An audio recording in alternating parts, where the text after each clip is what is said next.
ಈ ದೀಪದ ಕಂಬ ಹೇಗೆ ಮಾಡೋದು ಅಂತ ನೋಡೋಣ. ಅದಕ್ಕೆ ಈ ಪ್ಲಾಸ್ಟಿಕ್ ಸ್ಪೂನ್ಸ್ ಇರುತ್ತೆ, ಯೂಸ್ ಆ್ಯಂಡ್ ಥ್ರೋ ಸ್ಪೂನ್ಸ್ ಬೇಕು, ಮತ್ತು ಒಂದು ಗ್ಲೂ ಗನ್ನು, ಮತ್ತು 6 ಸೆಂಟಿಮೀಟರ್ ಕಟ್ ಮಾಡಿರೋ ಸರ್ಕಲ್ಸು, ಮತ್ತು ಪೇಪರ್ ಬೌಲ್ಸು, ಆಮೇಲೆ ಒಂದು PVC ಪೈಪು. ಈ ಸ್ಪೂನನ್ನೆಲ್ಲ ನಾವು ಕಟ್ ಮಾಡ್ಕೊಂಡು ಬರೀ ಫ್ರಂಟ್ ಪಾರ್ಟ್ ಅಷ್ಟೇ ನಾವು ಯೂಸ್ ಮಾಡೋದು.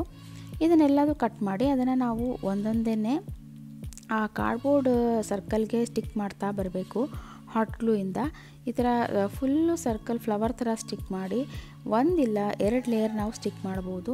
ಮಧ್ಯದಲ್ಲಿ ಇನ್ನೂ ಗ್ಯಾಪ್ ಜಾಸ್ತಿ ಅನಿಸ್ತಾ ಇದೆ ಅಂದರೆ 3 ಲೇಯರ್ ಸ್ಟಿಕ್ ಮಾಡ್ಬೋದು. ಇದು 6 ಸೆಂಟಿಮೀಟ್ರ್ ಇರೋದ್ರಿಂದ 2 ಲೇಯರಲ್ಲೇ ಮುಗಿದೋಗುತ್ತೆ. ತುಂಬ ದೊಡ್ಡದು ಮಾಡಿದ್ರೂ ಅಷ್ಟು ಚೆನ್ನಾಗಿ ಕಾಣಲ್ಲ. ಇಷ್ಟಿದ್ರೆ ಮೀಡಿಯಮ್ ಆಗಿ ದೀಪದ ಕಂಬ ಚೆನ್ನಾಗಿ ಕಾಣುತ್ತೆ, ಫೈನಲ್ ಫಿನಿಶಿಂಗ್ ಚೆನ್ನಾಗಿ ಕಾಣುತ್ತೆ. ಮತ್ತು ಇದ್ರ ಹಿಂದೆನೂ ತಿರುಗಿಸಿ ಅಲ್ಲೂ ಒಂದು ಲೇಯರು ಸ್ಪೂನ್ನ ಅಂಟಿಸ್ಬೇಕು ಉಲ್ಟಾ ಮಾಡಿ.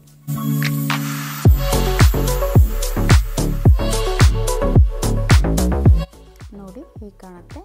ಇದಾದಮೇಲೆ ನಾವು ಬೌಲ್ಸ್ ತೊಗೊಂಡಿರ್ತೀವಲ್ವ, ಅದಕ್ಕೆ ಒಂದು 3 ರಿಂದ 4 ಬೌಲು ಹಾಕಿ ಅಂಟಿಸ್ಕೋಬೇಕು. ಅದು ಸ್ವಲ್ಪ ಸ್ಟಿಫ್ನೆಸ್ ಬರಲಿ ಅಂತ, ಇದು ಬೇಸ್ ಮಾಡ್ತಾ ಇರೋದು ದೀಪದ ಕಂಬದ ಬೇಸ್ ಕೆಳಗಿಡೋದಕ್ಕೆ. ಸೊ ಸ್ವಲ್ಪ ಗಟ್ಟಿ ಬರಲಿ ಅಂತ ಹೇಳಿ ಪೇಪರ್ ಬೌಲ್ ಬೇರೆ ಎಲ್ಲ ಅಷ್ಟು ವೆಯ್ಟ್ ಇರೋಲ್ಲ, ಅದಕ್ಕೆ ಒಂದು 3 ರಿಂದ 4 ಬೌಲು ಅಂಟಿಸ್ತಾ ಇದ್ದೀನಿ. ಆಮೇಲೆ ಅದಷ್ಟೇ ಅದು ಎಕ್ಸ್ಟ್ರಾ ಎಲ್ಲ ಎಡ್ಜು ದೊಡ್ಡದೇ ಅನಿಸ್ತು ಅಂತ ಕಟ್ ಮಾಡಿದ್ದೀನಿ. ಮತ್ತು ಅದರಷ್ಟೇ ಸಮ್ಮದು ಒಂದು ಕಾರ್ಡ್ಬೋರ್ಡು ಕಟ್ ಮಾಡಿ ಇಟ್ಕೊಂಡಿದ್ದೀನಿ. ಆಮೇಲೆ ಒಂದು PVC ಪೈಪ್ ತೊಗೊಂಡು 12 ಇಂಚು ಉದ್ದಕ್ಕೆ ಮಾರ್ಕ್ ಮಾಡಿ ಅದನ್ನು ಕಟ್ ಮಾಡ್ಕೊತಾ ಇದ್ದೀನಿ. ನಾವು ಲೆಂತ್ ಹೈಟ್ ವೈಸ್ ಮಾಡ್ತೀವಿ ಅಂತ ಅಂದರೆ ಇನ್ನೊಂದು ಕೋಲ್ನ ನಾನು 9 ಇಂಚು ಮಾಡಿದ್ದೀನಿ, ಪೈಪ್ನ ಕಟ್ ಮಾಡಿದ್ದೀನಿ. ಅದಕ್ಕೂ ಇನ್ನೂ ಚಿಕ್ಕದಂದರೆ 6 ಇಂಚು, ಒಟ್ಟು 3 ಇಂಚು ಕಡಿಮೆ ಮಾಡ್ಕೊಂಡು ಬಂದಿದ್ದೀನಿ. ಹಾಗೆ ಮಾಡಿದ್ರೆ ಒಂಥರ ಹೈಟ್ ವೈಸು ಇಟ್ಟರೆ ಚೆನ್ನಾಗಿ ಕಾಣುತ್ತೆ. ಒಂದು ಮೂಲೆಯಲ್ಲಿ ಇಟ್ಟರೆ ಡೆಕೋರೇಟಿವ್ ಆಗಿ ಇಡೋಕ್ಕೂ ಚೆನ್ನಾಗಿ ಕಾಣುತ್ತೆ. ಆಮೇಲೆ ಅದರದ್ದೇ ಮೆಜರ್ ಮಾಡಿ ಇದು ಬೌಲ್ ಅಂಟಿಸಿದ್ನಲ್ಲ, ಅದಕ್ಕೆ ಮಧ್ಯದಲ್ಲಿ ಸ್ಟಿಕ್ ಆಗಲಿ ನೀಟಾಗಿ ಅಂತ ಸರ್ಕಲ್ ಕಟ್ ಮಾಡಿದ್ದೀನಿ. ಹಾಗೆ ಇದ್ರ ಹಿಂದೆನೂ ಕೂಡ ಒಂದು ಸರ್ಕಲ್ ಕಟ್ ಮಾಡಿ ಅಂಟಿಸಿದ್ದೀನಿ. ಅದಕ್ಕೂ ಹಾಗೇನೂ ಅಂಟಿಸಿದ್ರೆ ನಿಲ್ಲುತ್ತೆ, ಬಟ್ ಈ ಥರ ಇದ್ದರೆ ಅದು ಆ ಗ್ಯಾಪಲ್ಲಿ ನೀಟಾಗಿ ಹೋಗಿ ಸ್ಟಿಕ್ ಆಗಿ ಹಲ್ಲಾಡಲ್ಲ, ನೀಟಾಗಿ ಗಟ್ಟಿಯಾಗಿರುತ್ತೆ ಅಂತ ಕಟ್ ಮಾಡಿ ಅಂಟಿಸಿದ್ದೀನಿ. ನೋಡಿ ಹಾಟ್ ಗ್ಲೂ ಹಾಕಿ ಅದನ್ನು ಅಂಟಿಸಿದ್ರೆ ಆಯಿತು, ಅಷ್ಟೇ ಮುಗೀತು. ಇದಕ್ಕೆ ನಾವಿನ್ನೂ ಬೇಕು ಅಂದರೆ ಏನಾದ್ರು ಡೆಕೋರೇಷನ್ ಮಾಡ್ಕೋಬೋದು. ಅಂದರೆ ಸ್ಟೋನ್ ಚೈನು ಇಲ್ಲ ಬಾಲ್ ಚೈನು ಇಲ್ಲ ಸ್ಟೋನ್ಸು ಆ ಥರ ಏನಾದರೂ ಅಂಟಿಸಿ ಇನ್ನೂ ಡೆಕೋರೇಟಿವ್ ಮಾಡ್ಕೋಬೋದು.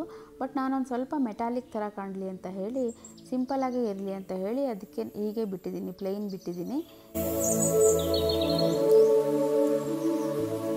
ನಾವು ಕಾರ್ಡ್ಬೋರ್ಡ್ ಸರ್ಕಲ್ ಕಟ್ ಮಾಡಿದ್ರೆ ಅದನ್ನು ಗಮ್ ಹಾಕಿ ಅದ್ರ ಬೇಸಿಗೆ ಅಂಟಿಸ್ತಾ ಇದೀವಿ, ಬೌಲ್ ಬೇಸಿಗೆ. ಈ ಥರ ಮಾಡಿದಾಗ ಸ್ಟಿಫಾಗಿ ಚೆನ್ನಾಗಿ ಕುತ್ಕೊಳುತ್ತೆ. ಮತ್ತು ಆಮೇಲೆ ಫೈನಲ್ಲು ಇದು ಗೋಲ್ಡ್ ಸ್ಪ್ರೇ ಪೇಂಟ್ ಮಾಡ್ತಾ ಇರೋದು. ಫುಲ್ ಎಲ್ಲ ಇಡೀ ದೀಪಕ್ಕೆ ಕಂಬಕ್ಕೆ ಸ್ಪ್ರೇ ಪೇಂಟ್ ಮಾಡಿದ್ರೆ ಮಿಡಲಲ್ಲೇ ನಾವು ನಾರ್ಮಲ್ ಟೀ ಲೈಟ್ ಇಲ್ಲಾಂದರೆ ಕ್ಯಾಂಡಲ್ಲು ಯಾವುದಾದ್ರು ಇಟ್ಟರೆ ತುಂಬ ಚೆನ್ನಾಗಿ ಕಾಣುತ್ತೆ. ಈ ಥರ ಯಾವುದಾದ್ರು ಹಬ್ಬ ಹರಿದಿನಗಳು ಫಂಕ್ಷನ್ಸಲ್ಲಿ ನಾವು ಒಂದು ಕಾರ್ನರಲ್ಲಿ ಈ ಥರ ಹೈಟ್ ವೈಸ್ ಒಂದು 3 ಮಾಡಿ ಇಟ್ಟರೆ ತುಂಬ ಚೆನ್ನಾಗಿ ಕಾಣುತ್ತೆ. ಈ ಥರ ಕತ್ಲಾದಾಗಂತೂ ಇನ್ನೂ ಚೆನ್ನಾಗಿ ಕಾಣುತ್ತೆ. ನೀವು ಟ್ರೈ ಮಾಡಿ ನೋಡಿ, ತುಂಬ ಈಸಿ ಮತ್ತು ಕಡಿಮೆ ದುಡ್ಡಲ್ಲೂ ಆಗೋಗುತ್ತೆ. ಆಮೇಲೆ ಹೇಗೆ ಬಂತು ಅಂತ ಕಮೆಂಟ್ ಮಾಡಿ ತಿಳಿಸಿ. ಹಾಗೆ ನನ್ನ ಚಾನಲ್ ಸಬ್ಸ್ಕ್ರೈಬ್ ಆಗೋದು ಮರಿಬೇಡಿ, ಲೈಕ್ ಮತ್ತು ಶೇರ್ ಕೂಡ ಮಾಡಿ. ಮತ್ತೆ ನೆಕ್ಸ್ಟ್ ವಿಡಿಯೋದಲ್ಲಿ ಸಿಗೋಣ. ಅಲ್ಲಿವರೆಗೂ ಬಾಯ್.